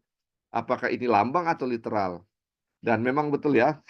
Dan ini lebih jelas dan dua-duanya betul ya. Memang kayak roti yang kita makan itu adalah roti. Betul-betul roti. Dan itu roti ini memang melambangkan tubuh Kristus. Tetapi dari ini kita bisa tahu bagaimana ketika kita makan, karena firman Kristus yang bilang bahwa itu adalah tubuhnya, maka itu benar-benar secara literal adalah tubuh Kristus. Memang ini roti ini adalah lambang tubuh Kristus, tetapi sebenarnya secara literal karena firman Tuhan itu adalah apa? Tubuh Kristus sendiri ya. Jadi mau lambang atau dia punya secara literal itu adalah betul-betul ya seperti itu ya. Sama seperti ini, batu. Batu itu betul-betul batu dan batu itu melambangkan Kristus. Dan secara ini bagaimana kita bisa melihat dengan mata iman bahwa Kristus sendirilah yang mengeluarkan air itu. Sama seperti pendeta bilang tadi ya, ke Elisa dan bujangnya. Elisa dengan mata iman bisa melihat bagaimana tentara surga mengelilingi bukit itu, di gunung itu. Tetapi bujangnya nggak bisa melihat. Makanya ketika Elisa berdoa dan dibukakan mata itu, dengan mata iman dia bisa melihat bahwa tentara surgawi masih lebih banyak daripada tentara-tentara musuh ya. Dan inilah bagaimana kita bisa melihat dengan mata iman. Kita lihat dengan mata iman bahwa roti, makanan yang kita makan itu adalah tubuh Kristus. Air yang kita minum itu berasal dari Kristus. Berasal dari batu, dan batu itu adalah Kristus. Dengan mata iman itu kita akan merasa akan hal itu. Dan dengan itu, dengan mata iman, kita lihat bahwa itu semuanya berasal dari Kristus. Kita menyadari bahwa kehidupan kita sepenuhnya 100% adalah karena Kristus. Dengan alasan inilah kita akan membiarkan hidup kita untuk dikontrol oleh Kristus. Kalau tanpa itu kita menyadari bahwa hidup kita adalah karena kita sendiri yang mengusahakannya, atau 10% dari usaha kita, kita akan merasa bahwa kita berhak untuk memilih dengan hikmat kita sendiri apa yang kita mau. Sama seperti bangsa Israel tidak menyadari akan hal itu, dan mereka melakukan apa yang menurut mereka benar. Apa yang mereka mau, itulah mereka lakukan. Dan apa yang terjadi? Ada kebinasaan di antara mereka. Makanya kalau kita tidak menyadari apa yang kita makan, kita minum itu adalah dari Kristus, akan ada kebinasaan karena apa? Kita yang akan membuat kita mengontrol diri kita sendiri. Atau tidak submit atau tunduk kepada Tuhan sendiri ya. Oke, ada lagi saudara-saudara yang mau tambahkan? Silakan. Iya, Ya silakan. bro, bisa dengar? Iya, bisa. Sorry ya, background sini kurang bagus. Saya melihat satu hal dari pelajaran yang kita pelajari, khususnya tiba di chapter 20, Iya. 20, 21, ini 23 ya? Iya. Sorry, chapter 21, 22, dan 23. Ini kita, saya melihat begini, seperti kita dituntun untuk lebih melihat Kristus dalam konteks yang lebih nyata. Iya, iya. Karena sebelum kita belajar melihat bahwa Tuhan bilang inilah tubuhku, ya, dan dari dulu memang kita ikut perjamuan, ya, bahwa ini lambang. Tapi setelah kita melihat dan eh, waktu Tuhan Yesus bilang inilah tubuhku, kita dituntun untuk apa ya bahasa kasarnya, menggunakan iman, atau mungkin kurang tepat menggunakan iman, atau untuk lebih bertumbuh lagi di dalam iman. Karena kalau sebelumnya kita paham itu adalah sebuah lambang, lalu Tuhan kita percaya dengan iman waktu Tuhan bilang inilah tubuhku, kita akan ada di posisi mengaminkan, melihat bahwa waktu kita makan, iya ini tubuh Kristus. Kan dibilang di chapter 22 itu dibilang kalau kita makan dengan apa namanya? Tidak dengan layak, di ayat kan bilang begitu, apa namanya? Kita akan itu akan menjadi kutuk. Nah, tidak layak itu artinya tidak percaya. Ya kan kita makan tidak percaya bahwa ini adalah tubuhku. Nah, saya melihat ini adalah suatu pintu yang menuntun kita untuk melihat Kristus lebih nyata. Tadi yang Pastor Jeki bilang tadi, untuk kita ada di posisi, setidaknya ada di posisi kesadaran itu dulu loh. Iya, iya. Bahwa makan minum, Joy juga tadi singgung, makan minum ini dari Kristus. Kita kan sekarang tahu bahwa oh ya, kita bekerja dan dapat uang untuk kita makan. Seperti itu kan. Kadang pun kalau kita lupa berdoa, kita hanya, ya ini kebutuhan kita harus makan. Tapi bagaimana kita mengimani bahwa makan ini dari Tuhan gitu loh. Jadi kita lebih dituntun kepada untuk melihat Kristus lebih jelas lagi di dalam setiap lini kehidupan kita. Itu sih yang saya lihat, brother. Iya, Dan eh, saya percaya bahwa kita diproses untuk lebih tajam melihat ini. Kalau kita terhubung terus dengan Tuhan, kepekaan kita untuk melihat kehendak Tuhan kepada kita lebih jelas. Tapi kalau kita tidak terhubung dengan Tuhan, kita akan menjadi orang yang raba-raba kan. Ini maksud Tuhan apa sih? Kayak gitu kan. Lalu di dalam proses iman diizinkan Tuhan untuk bertumbuh melalui pelajaran-pelajaran ini. Ya, disinilah kesempatan yang indah sebenarnya yang kita boleh lihat. Walaupun ada yang menyanggah bahwa jangan cuma righteousness by faith yang kita cari. Nubuatan juga penting. Ya, Kak. Kita pun sama-sama mengaminkan bahwa tidak ada yang mengabaikan nubuatan. Kita juga dulu sudah belajar nubuatan dan akan tetap belajar nubuatan. Tapi memang righteousness by faith ini nggak bisa dipandang sebelah mata karena ini yang menuntun kita melihat salib itu lebih jelas. Kan salib ada di mana-mana. Kenapa? Karena kutuk ada di mana-mana. Thank you, bro. iya. Oke. Terima kasih, Bro. Jadi memang betul ya tadi dibilang tadi poinnya adalah bagaimana kita menyadari bahwa apapun yang kita makan, apapun yang kita minum itu adalah semuanya berasal dari Kristus sendiri ya. Untuk menyadari akan itu. Atau untuk worthy ya. Kalau unworthy kan tidak layak. Jadi bagaimana hanya untuk menyadari bahwa itu adalah Kristus sendiri. Itu sendiri ya. Jadi kita sudah mengulang-ulangi lagi ya itu bahwa eh, kenapa sampai dibilang itu adalah tubuh Kristus secara literal? Karena firman Tuhanlah yang mengatakan seperti itu ya. Ketika Kristus bilang apa? Jadilah eh, terang, maka terang itu jadi ya. Walaupun mungkin di nubuat bilang itu lambang, memang betul-betul itu lambang ya. Lambang karena itu yang kita makan adalah roti. Air yang kita minum itu air biasa sama seperti air yang lain ya. Roti yang kita makan memang betul-betul roti dan itu memang lambang atau lambang ya. Tetapi bagaimana kita menanggapinya secara literal sama seperti Wagoner bilang itu adalah secara literal karena ketika Kristus bilang jadilah terang, terang itu jadi. Kristus bilang apa namanya? Jadilah tumbuh-tumbuhan, tumbuh-tumbuhan jadi. Dan sebagaimana waktu apa namanya? Waktu kepala pengawal istana itu ya, waktu lalu saya sudah sempat singgung juga. Kepala perwira Roma ya, kepala perwira Roma atau bahasa Inggrisnya centurion. Centurion itu ketika dia punya hamba sakit, dia datang kepada Kristus, terus Kristus bilang, "Oke, saya akan datang ke rumahmu untuk menyembuhkan hambamu." Tetapi Centurion itu bilang apa? Atau kepala perwira itu bilang apa? Bilang saja satu kata, saying a word only. Maka apa? Maka hambaku akan sembuh. Terus Kristus bilang apa? Tidak pernah saya dapati iman sebesar ini di antara bangsa Israel. Makanya iman itu adalah mempercayai apa yang firman Tuhan bilang. Ketika Tuhan bilang sembuh, tidak perlu datang ke rumah perwira itu, hambanya akan sembuh.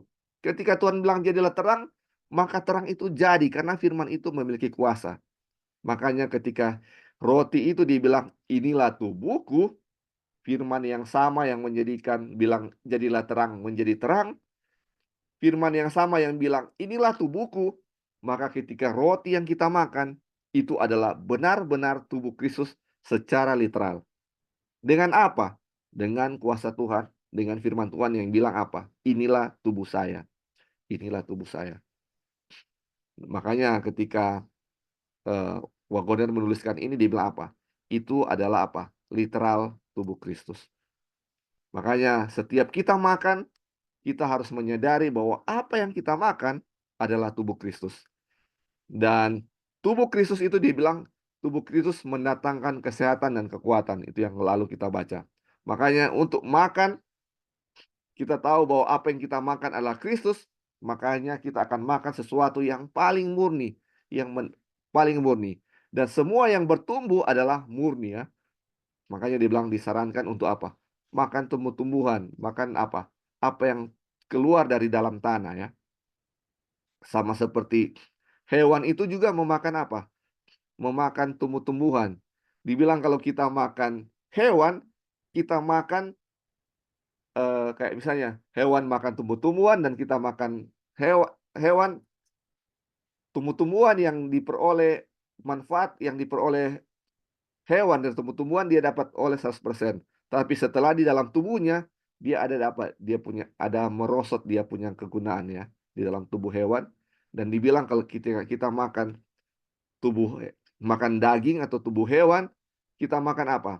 Second hand food atau makanan bekas katanya, makanan tangan kedua. Tapi kalau kita makan yang murni, kita makan apa? Makanan yang first hand atau makanan yang langsung dari apa? Dari tanah atau dari firman Tuhan. Jadi makanya dibilang kalau kita mau makan katanya, kita akan tahu mana makanan yang menyehatkan dan itu adalah apa? Tubuh Kristus sendiri yang kita makan. Makanya kita akan pilih makanan yang apa? Makanan yang sehat ya. Makanan yang menyehatkan. Oke. Mungkin ada lagi yang mau tambahkan sebelum kita lanjut ke subjudulnya berikutnya. Yang mungkin yang Ya, silakan. kita tekankan saat ini adalah yang Paulus katakan itu ayatnya itu yang di atas, yang kelihatan dengan yang tidak kelihatan. Iya. Yang kelihatan itu bersifat sementara, yang tidak kelihatan itu bersifat kekal. Iya. Jadi ya ini yang dimaksudkan ini. Kita harus melihat dengan iman bahwa apa yang kita makan itu kan pemeliharaan dari Tuhan. Jadi karena kita dipelihara oleh Tuhan, maka selama Tuhan itu ada, kita juga akan ada, dipelihara oleh Tuhan. Ini akan membawa kepada kekekalan gitu. Jadi harus melihat sesuatu itu dari yang kita lihat. Itulah lambang kepada sesuatu yang firman Allah katakan yang mungkin tidak bisa kita cerna dengan mata jasmani kita gitu. Jadi itulah yang ditekankan hari ini. Iya. Hari ini bahwa kita harus tetap melihat ada Yesus di samping kita. Ya, yang menjaga kita, yang menuntun kita, yang memelihara kita. Dan sekali lagi kita disatukan dengan Kristus itu disalib. Jadi selalu itu arahnya ke sana. Ketika ini dalam rumah tangga, kita kan dipersatukan ini, suami dan istri. Ya, apa yang sudah dipersatukan Allah tidak boleh, tidak dapat dipisahkan oleh manusia.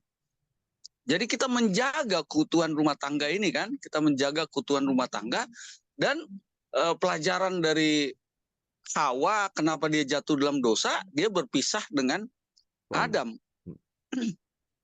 Ini juga menggambarkan, semua menggambarkan hubungan kita dengan Kristus. Ya, ketika kita dibaptis, sekali lagi kita disatukan dengan kematiannya, disatukan dengan penguburannya, disatukan juga dengan kebangkitannya. Dan Galatia 3 ayat 8 itu ya, kita dipersatukan dengan Kristus setelah dibaptis itu, mengenakan Kristus.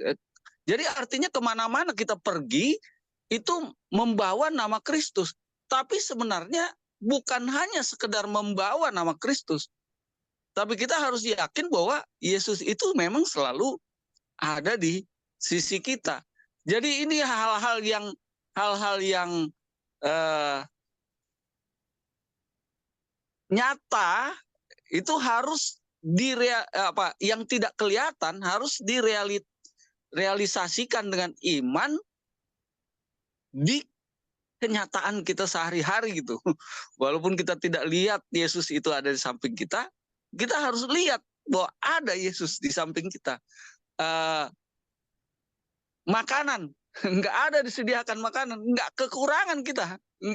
Kita nggak akan berpikir saya akan kekurangan makanan.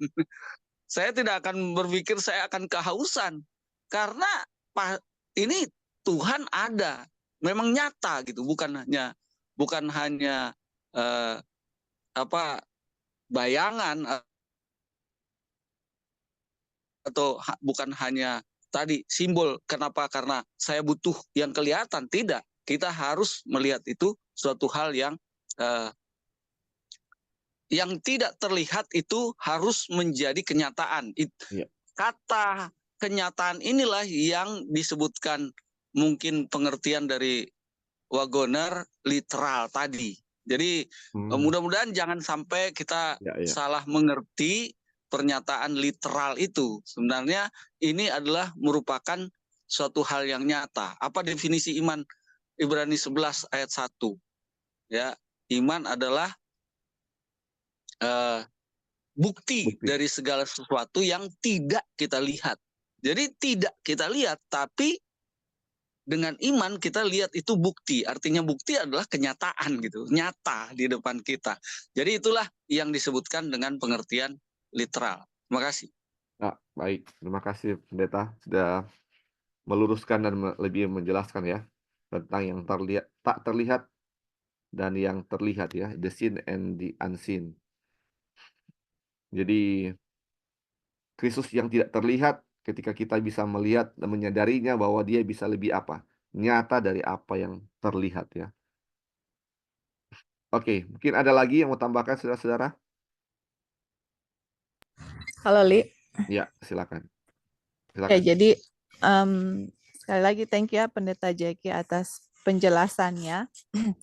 Dan kita lihat di sini dari pelajaran ini, Tuhan mau nyatakan kepada kita bahwa dia itu ada kan? Ada, secara real ada di dalam diri kita gitu. Dan kehadirannya itu yang tadi ya Pastor Jeki sudah bilang, itu dilambangkan oleh sesuatu yang saya bisa lihat. Batu, air, mana, roti, seperti itu ya. Untuk menyatakan bahwa inilah kehadiran saya. Jadi yang Tuhan kasih lambang itu adalah sesuatu yang yang sehari-hari kita lihat dan kita konsum atau kita ambil setiap hari, makanan dan minuman seperti itu, atau Roh Kudus dilambangkan seperti angin. Jadi nah ini juga teman-teman yang pas kita baca ini, yang ada satu kalimat ya yang bangsa Israel bilang, apakah ada Tuhan bersama-sama dengan kita? Ada kan tadi ayatnya di atas, Li? Iya. Adakah Tuhan bersama-sama dengan kita? Iya. Nah ini teman-teman, waktu kita baca ini langsung teringat kita sendiri ya, pengalaman kita pribadi sendiri di masa lampau, yang waktu belajar bersama-sama itu dinyatakan bahwa kalau kita berdosa, Tuhan meninggalkan kita, atau gereja dalam kondisi Laodikia, Tuhan itu nggak ada. Jadi itu seperti sama mengeko kata-kata bangsa Israel, nggak ada Tuhan di sini. Emang ada Tuhan di sini? Seperti itu. Apakah ada Tuhan dengan kondisi kita? Padahal kalau kita belajar pelajaran ini, justru Tuhan menyatakan, iya saya ada di tengah-tengah kamu. Kenapa kamu harus meragukan kehadiran saya gitu? Nah sekarang kita harus lihat. Jadi kalau Tuhan Yesus terpisah, atau dalam keadaan Laodikia Tuhan nggak ada di sama-sama dengan kita, itu artinya apa dan gitu ya, seperti itu. Nah ternyata waktu kita bersama-sama, jawabannya, at least ini ya jawaban yang kita dapat, yang dari Wagner yang dia bilang bahwa Tuhan itu ada di dalam semua orang, tetapi ada orang yang tidak menyadari akan kehadiran Kristus, atau seperti menginjak-injak Kristus dalam dirinya, menginjak-injak kehadiran Kristus ya, atau tidak mengakui akan kehadiran Kristus, seperti itu. Jadi untuk orang yang tidak mengakui akan kehadiran Kristus, ya itulah sama seperti bangsa Israel kuno, dan itu sepertinya diulang kembali oleh bangsa Israel ya, bahwa Tuhan tidak ada bersama-sama dengan kita, kehadiran Tuhan itu tidak ada. Tapi justru dari setiap perjalanan bangsa Israel, dinyatakan, Tuhan mau nyatakan, saya ada loh. Dari sesuatu yang tidak, ya dari sesuatu yang kamu bisa lihat, itu menyatakan bahwa saya itu ada, saya itu air, saya itu mana.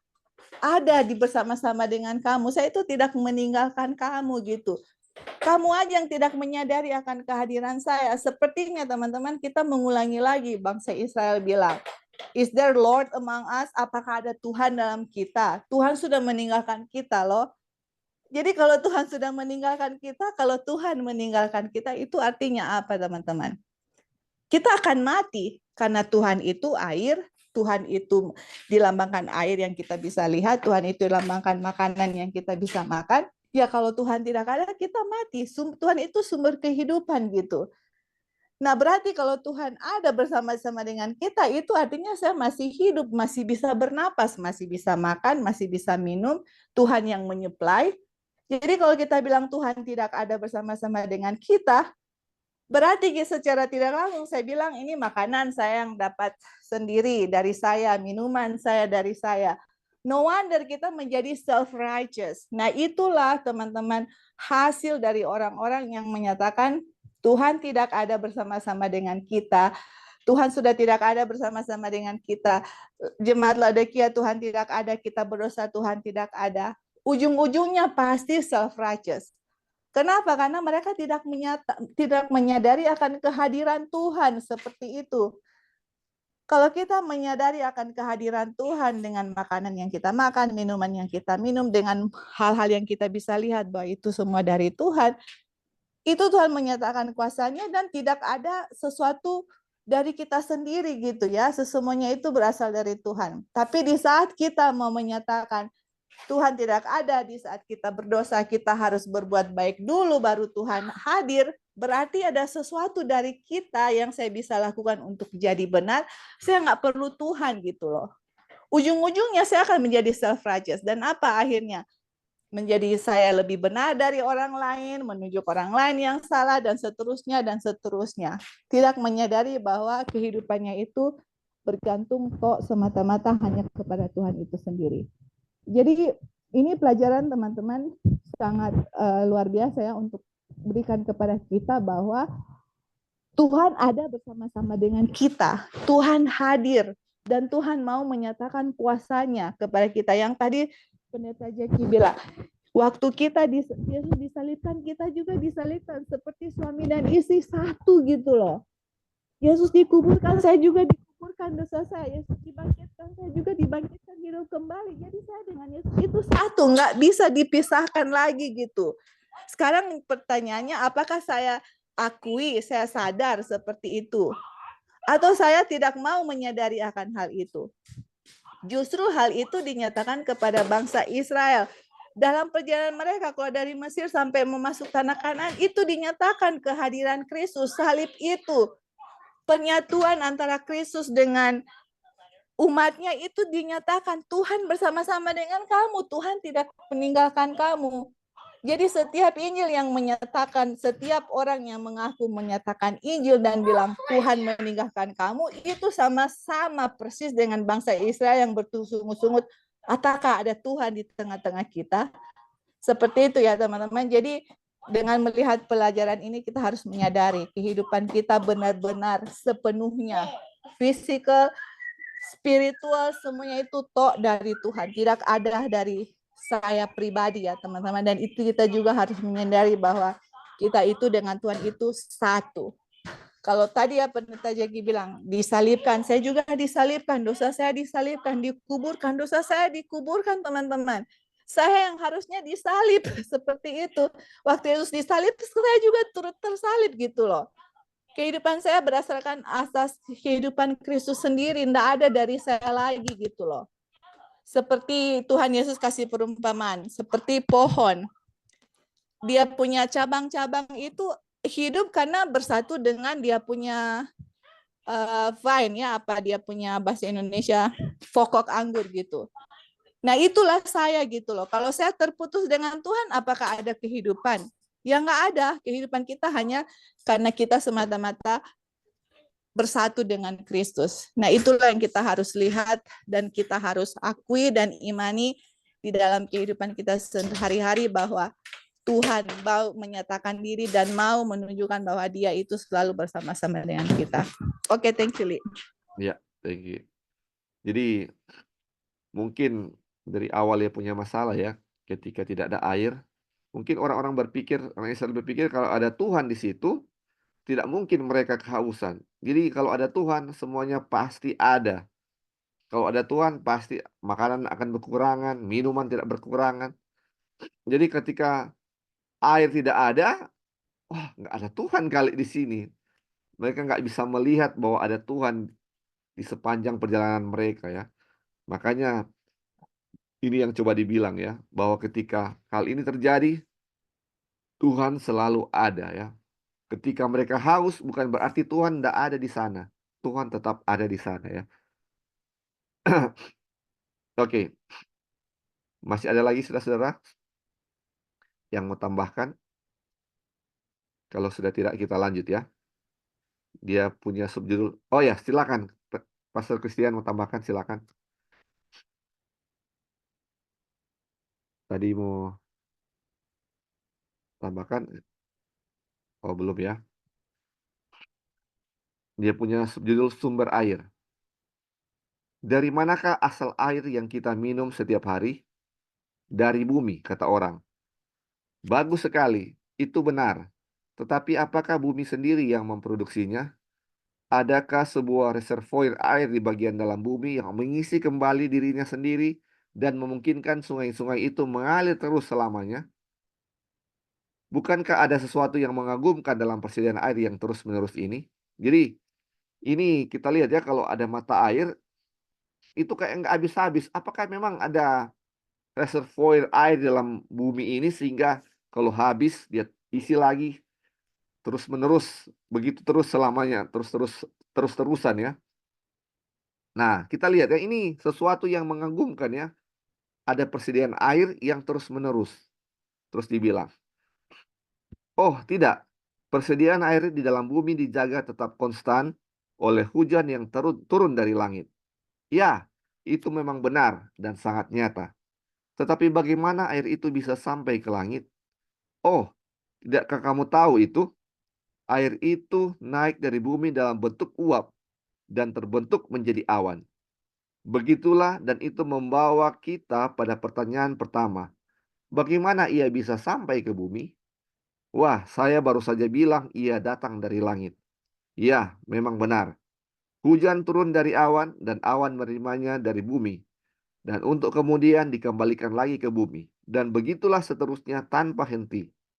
Namun pertanyaan kita masih belum terjawab. Dari manakah air yang kita minum berasal?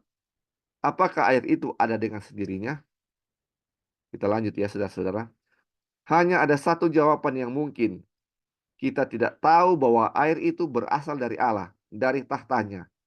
Jika kita percaya kepada firman, kita dapat mengetahui bahwa kita minum langsung dari Kristus seperti yang dilakukan oleh bangsa Israel di padang gurun. Dia yang menjadikan langit dan bumi, laut dan mata air. Di dalam dia segala sesuatu ada. Hujan dari langit turun langsung darinya. Tuhan adalah Allah yang benar. Dialah Allah yang hidup dan Raja yang kekal. Apabila ia memperdengarkan suaranya, menderulah bunyi air dan air di langit. Ia menaikkan kabut awan dari ujung bumi atau uap awan dari ujung bumi. Dia adalah Allah yang hidup dan pekerjaan alam hanyalah manifestasi dari aktivitasnya yang tiada henti. Air yang kita minum yang keluar dari dalam tanah adalah benar-benar berasal dari Dia, seperti halnya air yang memancar dari gunung batu di Horeb. Ia menaruh samudera raya ke dalam wadah. Aduh, ini luar biasa ya saudara-saudara. Ini sumber air itu dari mana? Mata air sumbernya dari mana? Dan kita tahu di sini sumber air itu berasal dari Tuhan sendiri ya. Ini dia bilang. Dia yang menjadikan langit dan bumi, laut dan mata air. The fountains of water. Jadi yang menjadikan mata air yang tidak pernah berhenti keluar dari dalam tanah itu adalah apa? Tuhan sendiri. Dan ini dibilang ya, ketika air yang keluar dari dalam tanah itu berasal dari Tuhan yang sama seperti apa? Air yang keluar dari gunung batu di Gunung Horeb, di mana orang-orang Israel meminumnya. Jadi saudara-saudara, sebagaimana air yang mereka minum di padang gurun itu, di padang gurun Sin itu, di Refidim itu berasal dari Tuhan, begitu juga ketika sehari-hari kita minum air yang berasal dari mata air, atau dari mana yang kita minum, itu semuanya apa? Berasal dari Tuhan. Dan apa yang harus kita pelajari di sini? Kita harus menyadari bahwa kehidupan kita itu semuanya berasal dari Tuhan. Kita nggak lihat, mungkin nggak bisa melihat Tuhan di dalam air itu ya. Tetapi kita menyadari bahwa karena Tuhan, air itu bisa ada. Dan dibilang bahwa Dia adalah Allah yang hidup dan pekerjaan alam hanyalah manifestasi dari aktivitasnya yang tidak henti. Air yang kita minum, yang keluar dari dalam tanah adalah benar-benar berasal dari Dia. Ini dia ya. Ini betul-betul air yang kita minum semuanya berasal dari Dia. Mata air Tuhan ciptakan ya, ketika Dia bilang laut, bumi, laut dan mata air, Tuhan yang apa? Menciptakan itu, dan itu ada karena firman Tuhan. Kita lanjut ya. Daud telah menguasai fakta ilmu pengetahuan ini ketika ia berkata kepada Tuhan, tempat terbitnya pagi dan petang kau buat bersorak-sorai. Engkau mengindahkan tanah itu, mengaruniainya kelimpahan dan membuatnya sangat kaya. Batang air Allah penuh air. Engkau menyediakan gandum bagi mereka. Ya demikianlah engkau menyediakannya. Mereka yang menerima firman Allah dapat melihat karunia roh Allah di dalam semua karunia alam ini. Jadi kita yang menerima firman Allah akan dapat melihat karunia Allah di dalam semua pemberian atau karunia alam ini. Saudara-saudara, semua yang kita lihat dalam alam ini adalah apa? Adalah karena firman Allah atau karunia roh Allah yang telah diberikan kepada kita. Saudara-saudara, mungkin ini paragraf terakhir ya yang kita akan pelajari, karena waktunya sudah selesai. Dan kita akan lanjutkan untuk minggu depan ini, subjudulnya sangat panjang ya. Masih ada sekitar 8 halaman lagi. Oke, ada yang mau tambahkan saudara-saudara dari sini? Tentang sumber air itu semuanya berasal dari Tuhan. Dan biarlah kalau kita minum, kita menyadari bahwa itu sumbernya adalah Tuhan. Dan sebagaimana ketika bangsa Israel tidak menyadari bahwa air yang mereka minum itu adalah berasal dari Kristus, mereka mati di padang gurun, biarlah menjadi pelajaran bagi kita bahwa air yang kita minum setiap hari itu semuanya berasal dari Kristus. Itu adalah Kristus sendiri yang kita minum, dan tubuh kita sepenuhnya adalah karena Kristus hidup yang apa? Yang membuat kita bisa tetap hidup. Mungkin ada yang mau tambahkan sebelum kita tutup?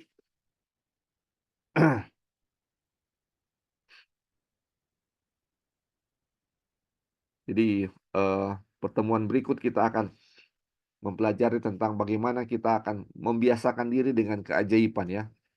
Bagaimana air seperti mata air sesuatu yang ajaib. Bagaimana dia bisa ada terus menerus. Jadi kalau kita terbiasa dengan hal itu, itu sesuatu yang biasa, dan kita tidak menyadari itu adalah Tuhan, itu merupakan suatu hal yang berbahaya bagi kita. Jadi dari pelajaran ini, bagaimana mengingatkan kita bahwa segala sesuatu yang ada, baik itu mata air, itu hujan, itu laut, dan semua yang ada tumbuh-tumbuhan, itu adalah berasal dari firman Tuhan, berasal dari Tuhan sendiri. Dan semuanya diciptakan untuk menopang kita supaya kita apa? Tetap hidup. Dan kita hidup karena semuanya adalah 100% adalah anugerah Tuhan. Baik, saudara-saudara, kalau tidak ada lagi yang mau tambahkan, kita akan tutup dalam doa. Mungkin Pendeta Jeki bisa tutup kita dalam doa. Apakah bisa dia?